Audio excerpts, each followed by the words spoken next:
ಇಲ್ಲ ಸರ್ಕಾರಕ್ಕೆ, ಸದನ ನಡೆಯಕ್ಕೆ ಯೋಗ್ಯತೆ ಇಲ್ಲ ಸರ್ಕಾರಕ್ಕೆ. ಆರೋಗ್ಯ ವಿಷಯದಲ್ಲಿ ನಾನು ನೀವು ಆರೋಗ್ಯ ವಿಷಯದಲ್ಲಿ ನೀವು ಏನು ನಮ್ಮ ಸರ್ಕಾರದಿಂದ ಆಗಿರುತ್ತೆ PHCಗಳು ಮತ್ತು ಸಮುದಾಯ ಆರೋಗ್ಯ ಕೇಂದ್ರಗಳು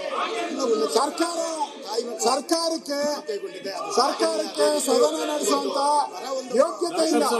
ಯೋಗ್ಯತೆಯನ್ನ ಕಳ್ಕೊಂಡಿದ್ದಾರೆ. ಸದನ ನಡೆಸಕ್ಕೆ ಯೋಗ್ಯತೆ ಇಲ್ಲ ಸರ್ಕಾರಕ್ಕೆ.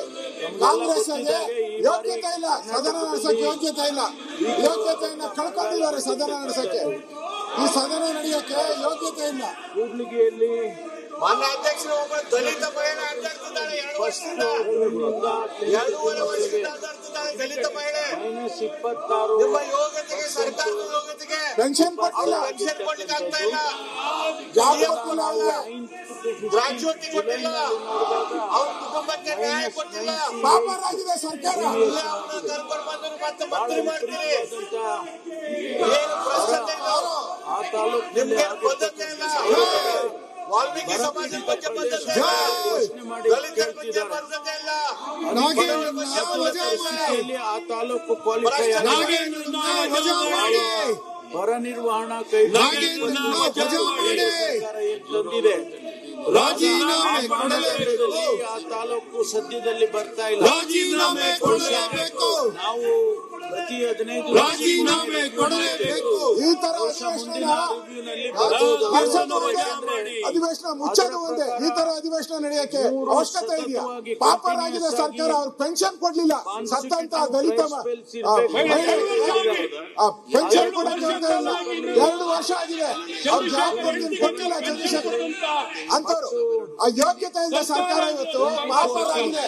ಈ ಪಾಪರಾಗಿರೋ ಸರ್ಕಾರ ಇದ್ರೆ ಎಷ್ಟು, ಸತ್ರ ಎಷ್ಟು ಈ ಸರ್ಕಾರ.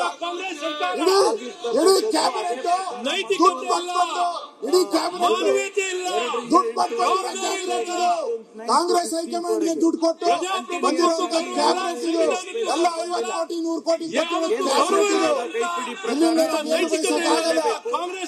ಅದಕ್ಕಾಗಿ ನಾವು ಡಿಕ್ಲೇರ್ ಮಾಡೋದಕ್ಕಾಗಲ್ಲ. ಆದ್ರೆ ಒಳ್ಳೆಯವ್ರಿಗೆ ಮಂತ್ರಿ ಇಲ್ಲ, ದುಡ್ಡು ಕೊಟ್ಟವ್ರಿಗೆ ಮಂತ್ರಿ 100-150 ಕೋಟಿ ಸಚಿವರಿಗಿರು ಶೇಲ್ ಆಗೋಯ್ತು. ಎಲ್ಲ ಸಚಿವರು ಇವ್ರು ಶಾಸಕರಲ್ಲಿ ಅವರು ಹೆಚ್ಚು ಕೆಲಸ ಅಂತ ಹೇಳಿದ್ದಾರೆ. ಈಗಾಗಲೇ ವಿಜಯನಗರ ಜಿಲ್ಲೆನಲ್ಲಿ 13/8/26 ಒಟ್ಟು 38,126 ಮಾನವ ದಿನಗಳ ಕೆಲಸ ನಡೆದಿದೆ. ಮಂತ್ರಿ ಮಂಡಲ ಮಾರಾಟ, ಅವರೇ ಹೋಗಿ ಮಂತ್ರಿ ಮಂಡಲ ಮಾರಾಟ ಕೆಲಸ ಮಾಡಿದ್ದಾರೆ. ನಮ್ಮ ಶಾಸಕರು ಮಂತ್ರಿ ಮಂಡಲ ಮಾರಾಟ, ಅವರೇ ಹೋಗಿ ಕೂಲಿ ಮಾಡಿ ಮಂತ್ರಿ ಮಂಡಲ ಮಾರಾಟ, ಅದನ್ನ ಒಂದು ನಿದರ್ಶನವಾಗಿ ನಾವು ಅವರಿಗೆ ಭರವಸೆಯನ್ನು ರಾಜ್ಯದಲ್ಲಿ ನಾವೇನು ತಾಲೂಕುಗಳನ್ನು ಬರಪೀಡಿತ ಆ ತಾಲೂಕು ಕೂಡ ಬರುತ್ತೆ. ಎಲ್ಲ ರೀತಿಯ ನಾವು ಕೊಡ್ತೇವೆ ಅಂತ ಹೇಳಿ ನಾನು ಭರವಸೆಯನ್ನು